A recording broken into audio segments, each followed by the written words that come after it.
I've got two excellent poets today who are in some ways opposite, which I'll get to. Janée is going to read first. Janée J. Are we doing the... Yes. Janée has a unique book, a prose book, the Ekphrastic Writer, creating art-influenced poetry, fiction, and nonfiction. And she is going to do some of that today. She's going to be reading from the Andrew Wyeth Chronicles. And so she, as opposed to Rebecca, who is a classic lyric poet and is writing from her own life, Janée is writing from Andrew Wyeth's work in life. And you'll see that you really are pulled into Wyeth's life. He lived for poetry. You can feel that from the text. There are quotes from Thoreau and Frost, who are two of his favorite writers, and others. I think Wallace Stevens crept in there. So now we're going to have a light show, a slide show, and it's going to be a treat. So let's give her a warm welcome, Janée J. All right. So I'm going to read, I don't know, depending on the time, between 12 and 14 poems from my new poetry book that I'm shopping around currently called The Andrew Wyeth Chronicles, which is homage to Andrew Wyeth, both his life and his artwork. So I'm just going to read these straight through. Each poem has the title of his artwork as the title of the piece. And I'm going to introduce you to a couple of characters. So you'll hear a little bit about Alan Lynch. You'll hear about Christina Olson from Christina's World. You'll hear about Anna Kerner and her husband, and a little bit about Andrew Wyeth's father, N.C. Wyeth. So here we go. Andrew Wyeth's Footnotes to Winter, 1946. Alan Lynch racing down Kerner's shorn hill. I could have set the sunlight anywhere, but I did so where his shadow strides beside him. Brown jacket buttoned by brass, the ear flaps of his aviator hat, a pardon against the cold. What is anyone's purpose in this world? Beyond the post and wire fence, tall goldenrod grass, patches of snow against the fence. One season's for planting, one for harvest. Two wheel ruts leading away and up. Pa refused a post as a war painter in favor of battles in his studio with costumed models where he'd assemble and immortalize them. Lincoln, Franklin, Revere. Killed at a train crossing where it crashed into his car. Who ought paint the heroes now? Sudden death happens in a gust and does not discern. He taught me to see the world's pageantry, the way watching two people braiding leaves of dried corn shucks is worth stopping for.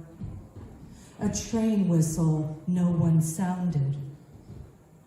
In an empty field under the white sky, Alan's open hand reaching for someone, something, a memory or a grip on the brake, anything to stop it.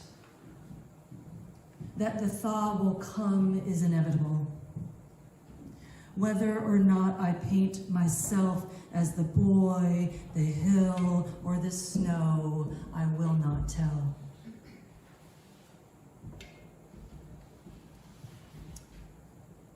Andrew Wise footnotes to Revenant, 1949. I had no intention of another self-portrait, but when a dusty mirror revealed someone I had never seen, did I have a choice?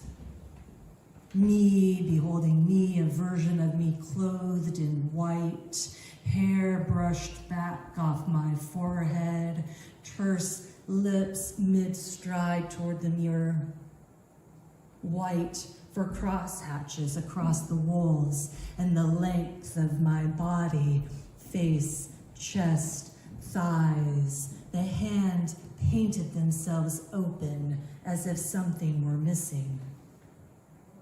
I'm not here to measure the weight of molecules having settled. In white, I recede into a white room, sunlight reflecting white off floors, walls, ceilings. I am not afraid to paint myself as a blur, nor afraid to detach myself from blood, bone, breath. Mirrors lie only when you're standing in front of them and looking for your paw.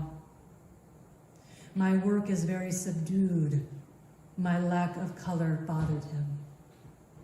It's not a painting, suit boy, I'm afraid he'd say. When I'd scream out from nightmares, he'd dab rubbing alcohol over my chest. During high fevers, he'd sleep beside me, and when doctors instructed, he'd drive medicine swabs up my nose. A scrying mirror is better for getting the knuckle bones right and finishing with certainty, but will it tell me how to father when my own has passed?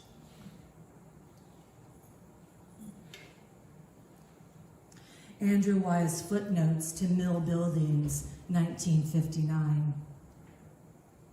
Freehand, liberation, the function of the line. No line genuinely drawn is ever truly straight. Drawer and drawer.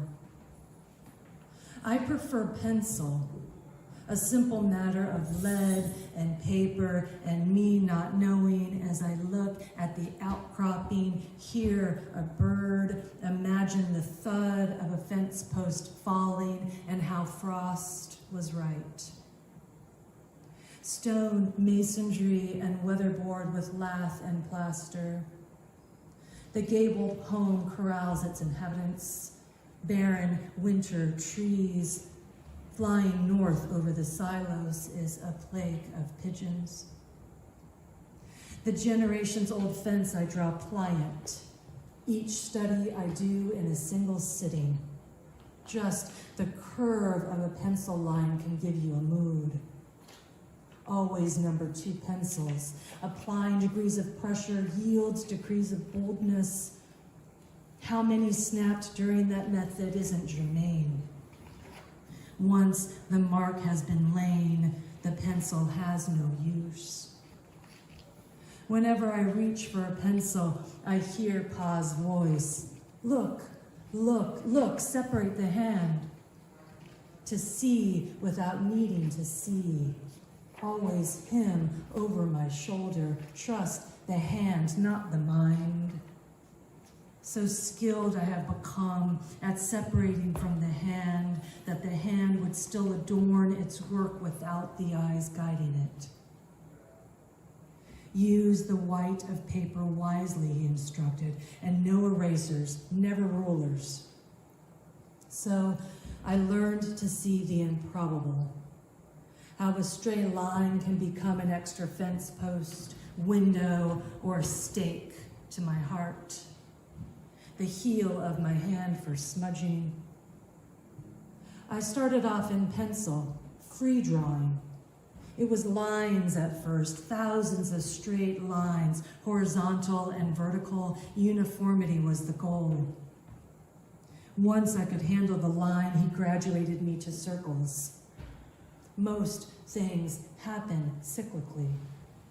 Millions of circles, circles growing with larger joints you employ, circles by moving just the fingers, circles from the wrist, circles by shoulder. After a while, I could imagine which ligament for which circle.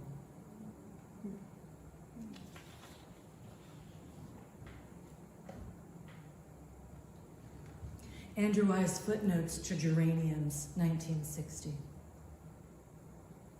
Red, not for danger or passion or luck, just red, just geraniums. Grandmother Wyeth would say, every flower is a mercy. I don't think of Christina as merely a woman who must hitch her chair across the kitchen floor, urine-soaked newsprint beneath her buttocks. It's like when I'd see their house across the field and walk toward it, and before I was close enough, I couldn't conceive that each shingle has its own shade of weathered. And I wondered if taking a small brush to this watercolor would give it extra texture. But before a person can peer into a faraway window, he can only envision the life inside. It was when I was close enough to touch the house that I saw what I was looking for among those smudges of red. Christina herself, as quiet as the stories inside each petal and leaf. A hint is all an artist needs. All I need is a friend who wants her flowers near, who will change their pots as they grow and adjust the light as they wish. She had more, but 3 here will do. Today, I found the window, which was a window through and to another window.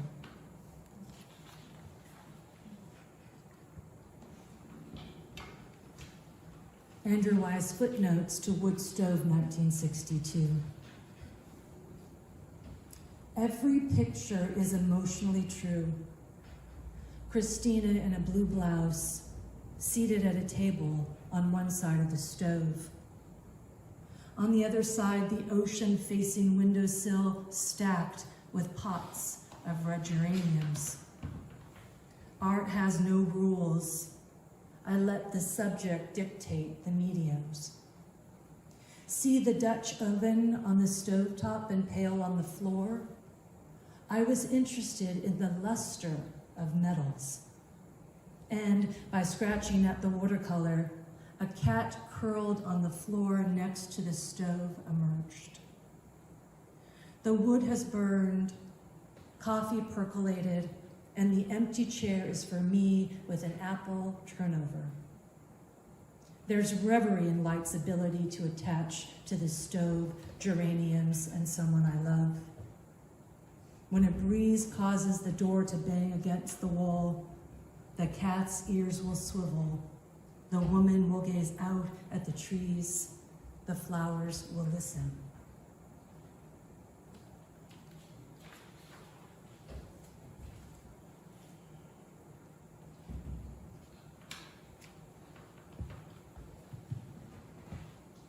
Andrew Wise Footnotes to Anna Christina, 1967.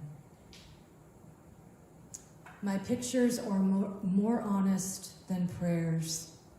For the slats of the wooden chair, I used 5 quill. Tempera is unforgiving and drives swiftly, and its undoing is a type of dying. In the kitchen where I first sketched her years ago, I let myself really look at her one wild eye with its own direction. To see a face for its pores and folds where the skin is loose or taut. With a cloth, I touched all the corners of her face, over her chapped lips, behind the ears. One can't paint a face he loves without a type of worship. Shoulder-length hair, sepia tone for her blouse with teal dots. Her bosom stretched of its weight, a blouse that bellowed about her waist with the sea breeze wafting in. Never paint the material of the sleeve, Pot taught me. Become the arm. She told me every last thing in that last sitting. I turned to leave, satchel in hand, and fled to the studio, where I slid into darkness, painting day after day after day, where Betsy dropped food just inside the door without knocking, where I'd step outside to relieve myself, and even Rattler scratching at the door I ignored.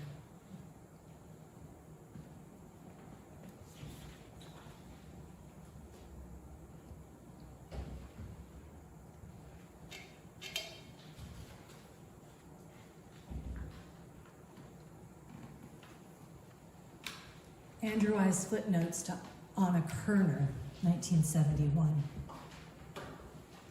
It seemed worthwhile to sketch a sadness not everyone possesses. I just want to get to the truth. She wouldn't oblige me, so I imagined her standing in profile before the window I had painted before. I separated ape yolks from white, pricked the yolks and mixed them with pastels. The loose skin of her face, creases about her eyes and mouth, a tense jaw, white chin-length hair tied back at the forehead. I knew no other way to paint her except in a dark sweater under a tan apron as someone whose bones were sucked dry. Not even I can obliterate or paint madness from her mind. Out the window, I softened their field with the dust of snow and 2 conifers on the hilltop. Her confessions to me, I won't even commit to paper. No one can save her. Her arms, I made strong enough to carry consolation. Sunlight through the window falls onto the sill and on the wallpapered walls on which I brushed pink and blue petals. As for me, I began small, with a peppermint I had stolen as a child that I was too ashamed to eat.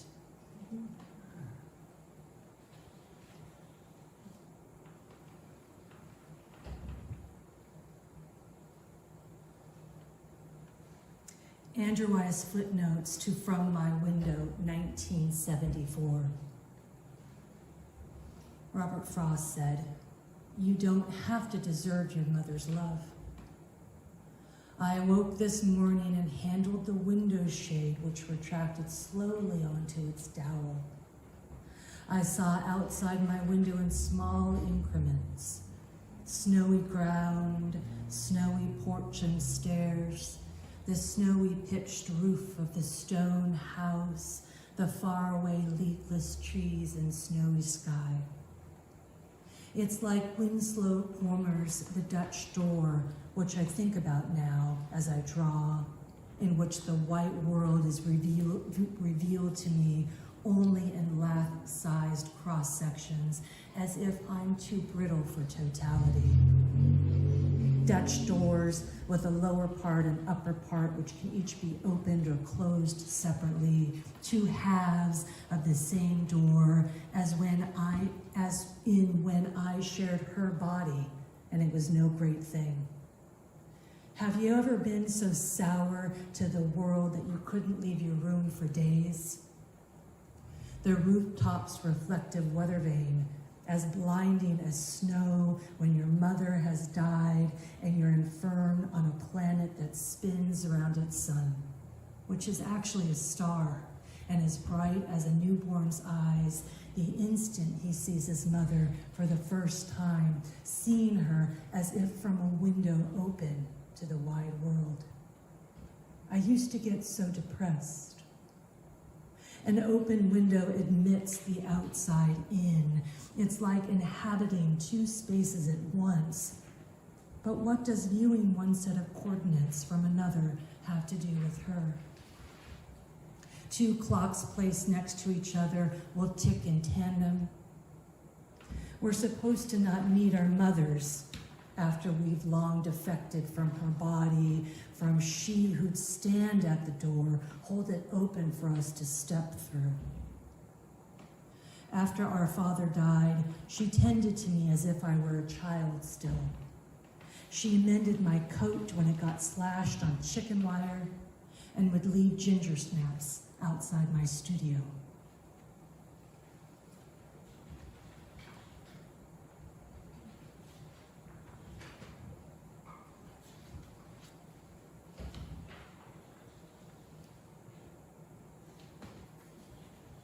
I'll just read a couple more.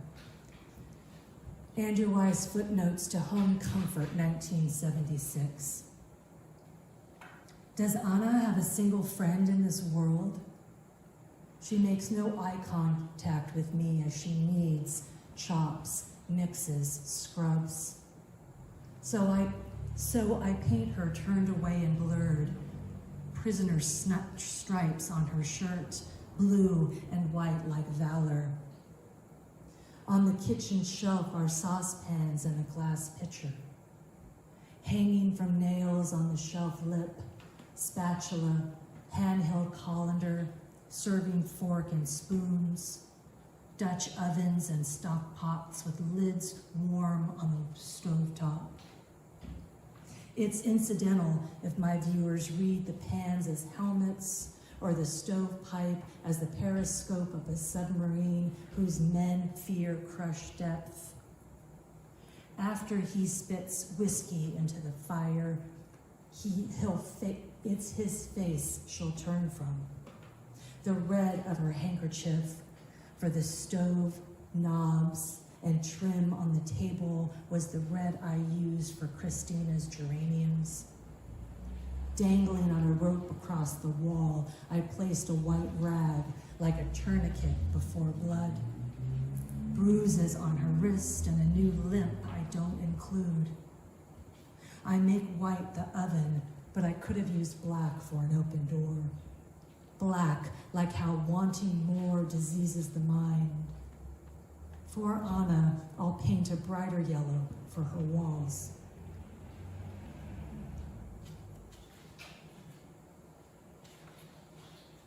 I'll just read two more. Andrew Wise footnotes to Sycamore, 1982. As a child, I'd race after my siblings and watch as they'd scamper up trees. I envied them, their boundless bodies. I would try and fail, even when Henrietta, Carolyn, or Anna would extend an arm down to me.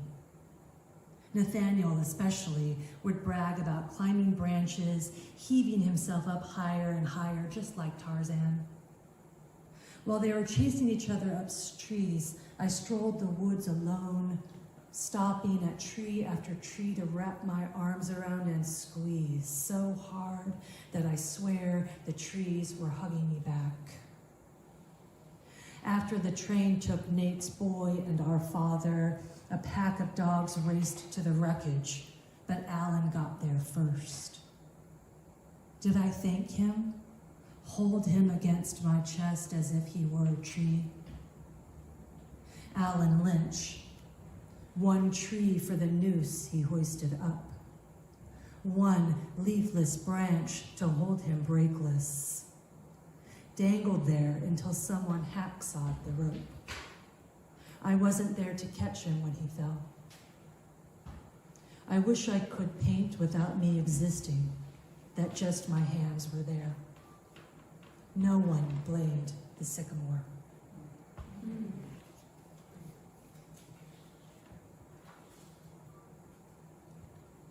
Here's my last poem. Andrew Wise footnotes to Sunflowers, 1982. Beyond the White House, I brushed between tree boughs blue for sky. Beside it, whose siding of wood planks make linear shadows, 5 flowers have bloomed. Their shadows, like diluted ink blots, subject to interpretation. Their leaves call the shape spade or green hearts twice as large as any human's. One flower I painted in profile so that it could look in the window, through the house and out the opposite window. Grandma taught us that when flower petals have desiccated yellow in the summer sun, its seeds are ready for harvest. I imagined rubbing my hands over the flower head and seeds falling at my feet. Afterwards, we'd slice the stem open and study its cross-section under a magnifying glass. Looking closely is the best way to spend now. I'm not concerned with the passage of time. Today, I watched a spider scale a sunflower stem. It climbed and rested, and disappeared into the petals. I imagined the spider closing all its eyes to the softness of petals against tersy. Paint flowers, I represent them. Will they be scraggly, menacing, majestic? Sometimes I make them better, sometimes worse, sometimes a spider.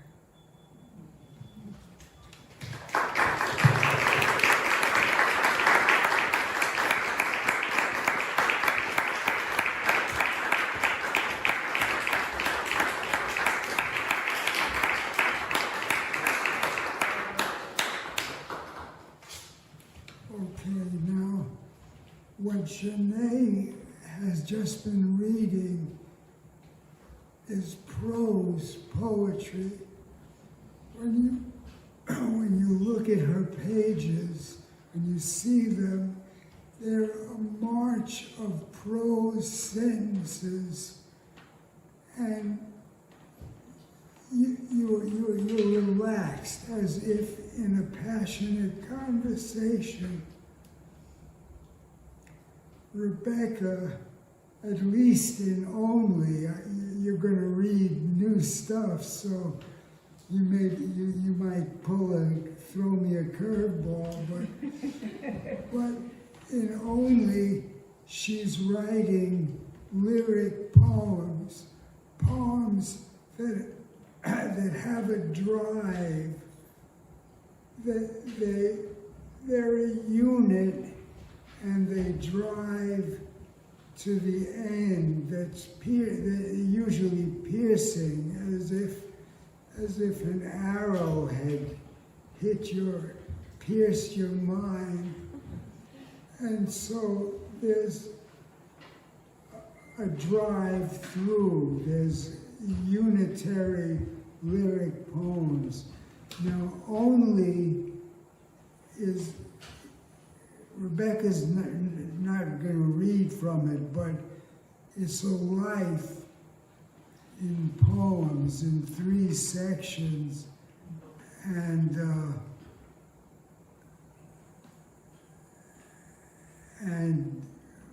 we're going to hear what she's got new. What she's reading, she hasn't read before, so this is exciting. This is the first. It's a debut. Rebecca Foust.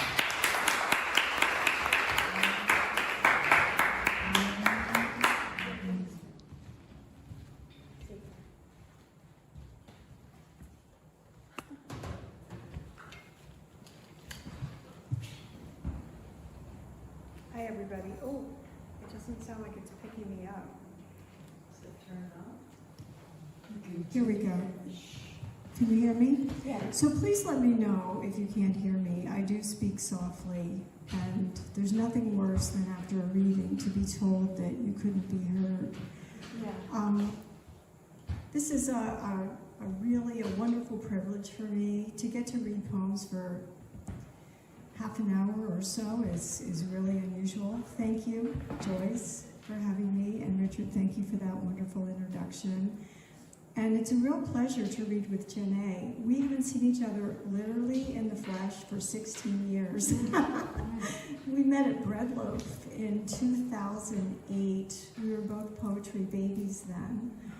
And it's been a real thrill to watch your career, and I'm so grateful that you stayed in touch. Because, you know, you go to these things and you hope to make connections. It doesn't always happen.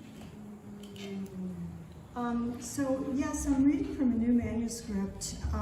During the pandemic, like a lot of others, I started rereading some of the classics like The Plague, and I reread 1984, as did a lot of other people, and was struck by as were a lot of others, by the disturbing parallels between that totalitarian dystopia and the world that we live in now. But what really struck me was what lays at the beating heart of that book, which is a love story between Julia and Winston. And I was struck by the idea of love as a subversive act, and one that might possibly be redemptive. So I wanted to write a book that was a blurring of unapologetically political poems and erotic love poems. So, I don't know. Can you mix poems that are hot with poems that are political? We'll see. Water. There is no water in this world except what is stored in estate cisterns. It's all blasted asphalt and buildings worn down to bone. All is arid and scorched, and but for a weed or two pushing through, there are no blooms.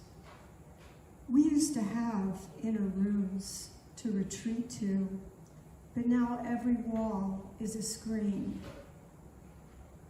Every wall is a screen with a lens looking in.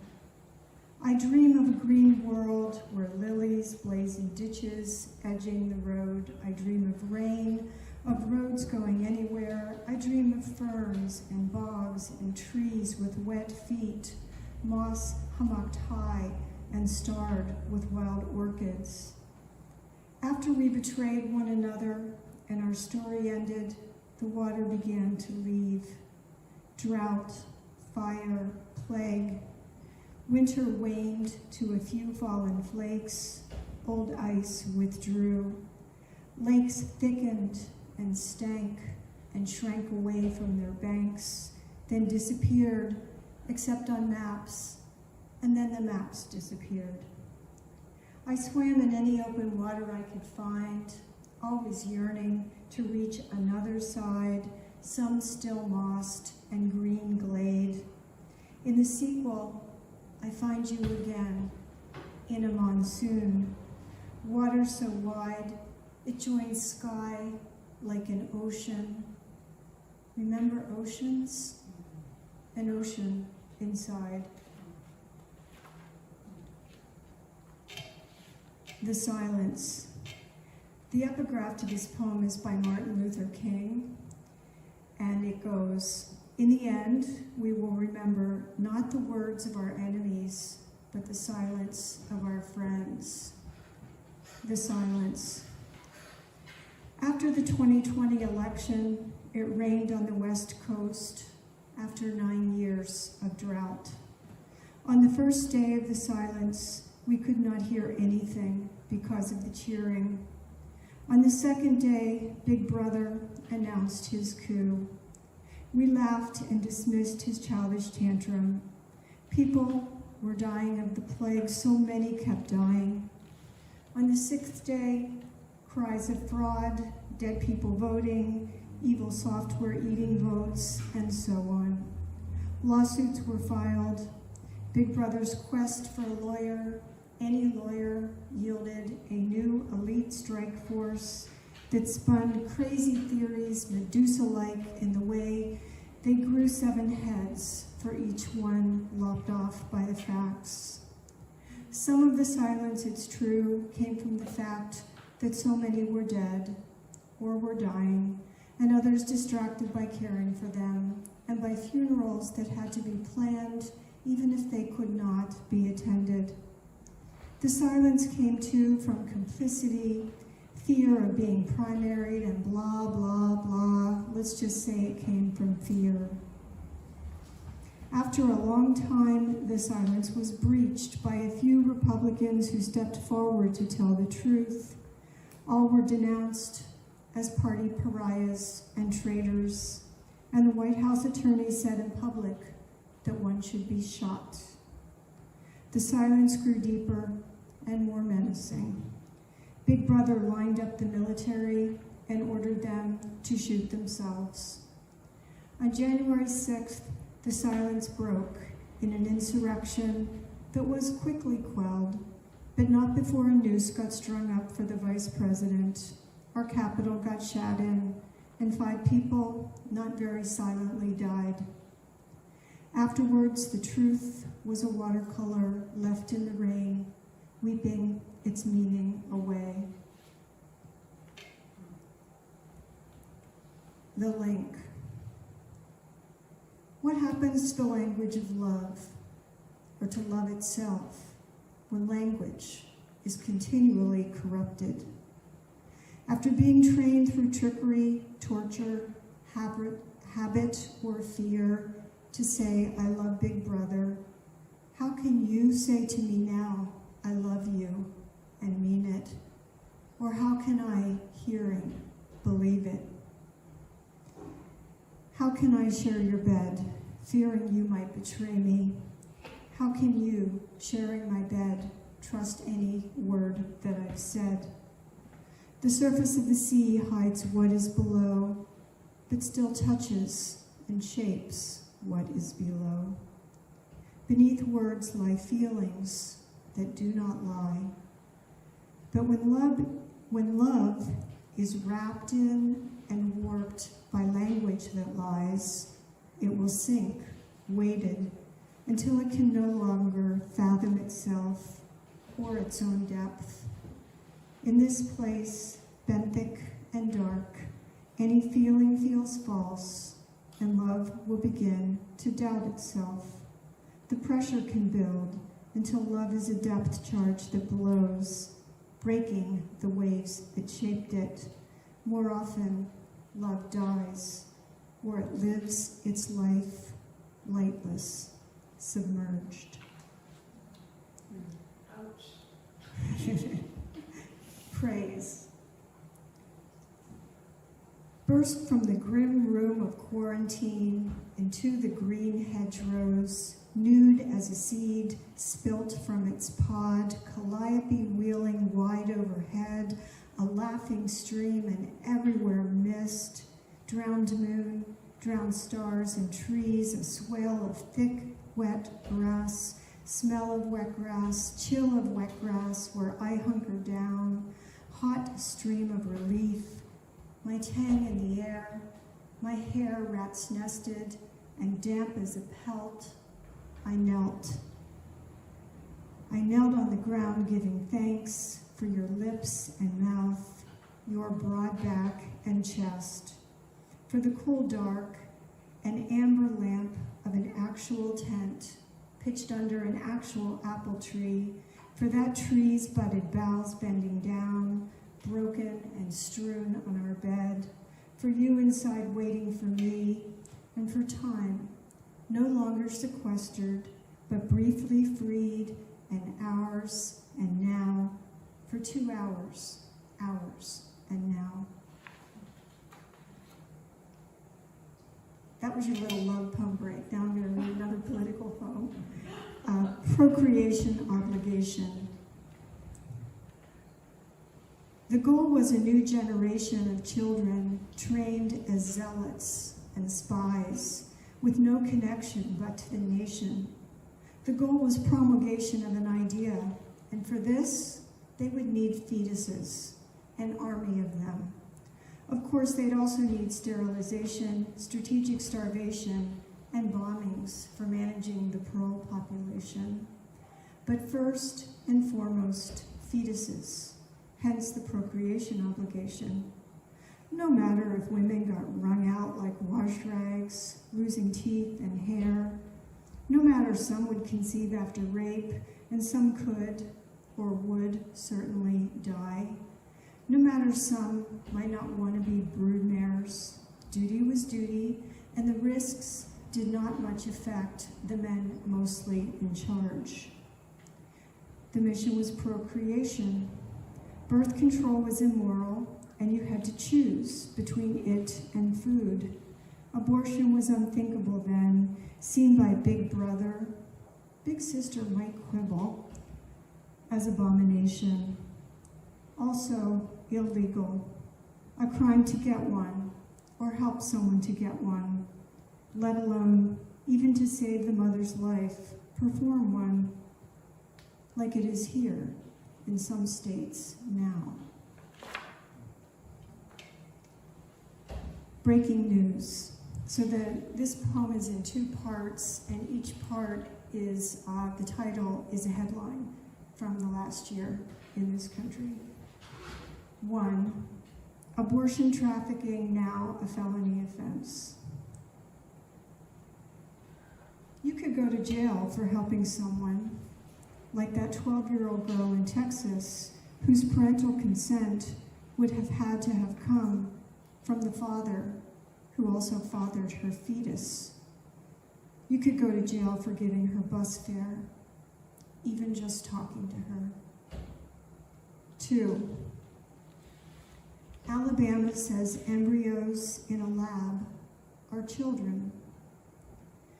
Good news for pro-lifers, if not so great news for the medical researchers trying to cure cancer, or the hoping to be parents now rushing to FedEx their frozen embryos out of state. In the decision, the Chief Justice said, all human beings bear the image of God, and their lives cannot be destroyed without effacing his glory. So much for separation of church and state. What's next? Manslaughter for not having a backup generator in case the fridge conks out? Pregnant women jailed for smoking or not taking their prenatal vitamins?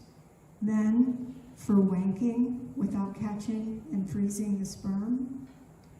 Issues of family and sex are, yes, so complex, but you can see where this is leading. If not, let me try to put it into simpler terms. So the epigraph for this next poem is by our own Big Brother, who said on the White House lawn in 2020, it's a very scary time for young men in America. And this poem is called Consent, a primer. See Dick run, see Jane run, oh see Dick. See Dick show Jane his dick. Funny, funny Dick. See Jane run, a word to Dick. When Jane runs or even just walks or edges away, it means she does not want to see your dick or to be touched by you.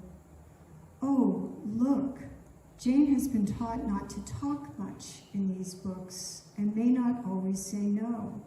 So, unless she's been asked and says yes, assume Jane is saying no. Oh, see, Jane's no still means no, even if her skirt is quite short. Also, Jane's yes sometimes means no. Yes can mean no. Oh, what is poor Dick to do? Ask Dick, more than once Dick, and know this, when Jane is under 18 or has drunk anything other than Ovaltine, yes never means yes. So please, don't have sex with Sally or give roofies to her or Jane. We know it is hard, Dick. We know you're blue and scared of getting sued. Oh, look, Jane is afraid too. But it's not of lawyers, Dick. We're afraid of you.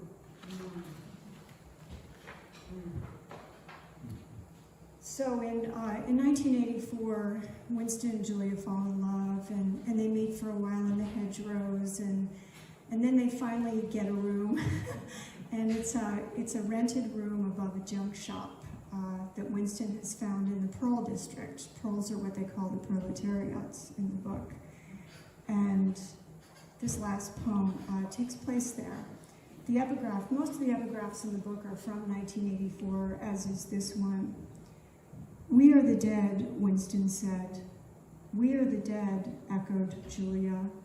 "You are the dead," said an iron voice behind them. Last night in the room above the junk shop.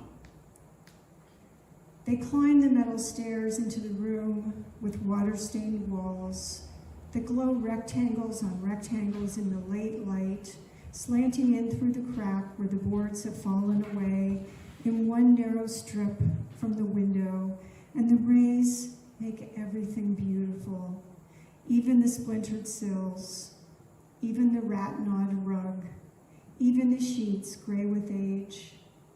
He stops and turns and holds his palms up to her, and she steps out of her overalls and into his hands, leaning forward, on her toes, off balance, so that sometimes the pressure is more, sometimes less, and sometimes not there at all, as he traces tiny half circles, first one side, then the other, then both, a call nudging her into response, and inside, a wave swells as her most secret and tender self likewise stiffens and swells, which she'll remember later, after the room is in splinters, after the stairs are torn down, after they have renounced each other in their separate cells.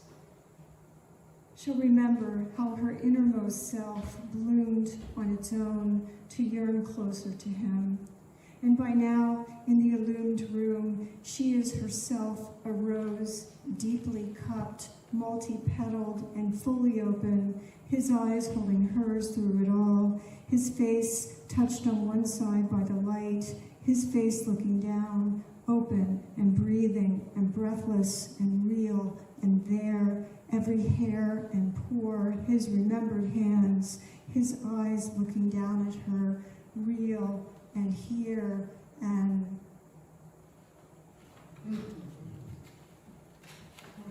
so things don't turn out well for Winston and Julia in 1984. They get caught and then they get tortured. Well, they get dragged off to room 101, remember room 101? And they get tortured each with the thing that most terrifies them. And Winston's afraid of rats, so they put a cage over his face and let rats in until he says, "Do it to Julia," thereby betraying her and himself. And Julia's fear is of being disfigured or maimed. My book posits an alternative ending, one where Julia and Winston flee north, and they go to a place that Winston calls the Golden Country, which is for him a place of childhood, remembered childhood before Big Brother came into power. And it's a place I found myself in northern Minnesota with my new partner.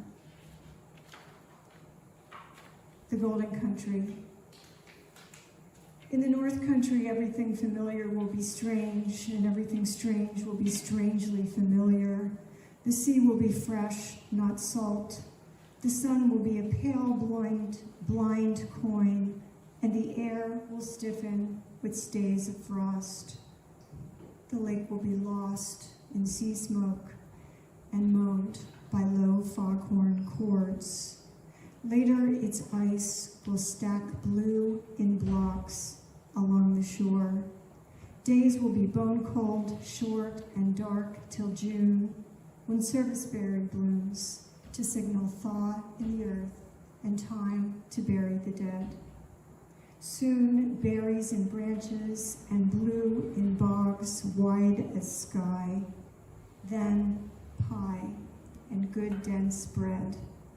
We'll swim in water, the color of pewter and blood, and find agates banded eye within eye. Somehow, this will be why we had come. Somehow, this will be our authentic life, meaning maybe we chose being over being martyrs. A place that is liminal will call you to cross over, and in the wilderness we will die, out of our old lives, so we can live in a cedar log room, drinking from a pump worked by hand behind yellow bloom. To get to the petroglyph, we'll portage twice and paddle all morning, our bow plowing an acre of white paper stars. We will see, etched red on the cliff face, a wolf, a moose, and 3 faint canoes, all bearing Ojibwe. We'll come home sunburned and bitten and tired and happy, and that night we'll sleep with our limbs entwined. I'll dream of light, only light, pink, purple, and green, pulsing the sky alive. I'll see in the northern lights what the Ojibwe see, the dead dancing. I will see us, and we'll wake up shouting your name. We'll be in the cabin, every window thrown open to birdsong and being, everything else held at bay, the burning earth, the state, the suffering state, our own suffering in the ministry of love. And we'll begin to remember again with our bodies how it feels to live as a child can live, maybe to thrive.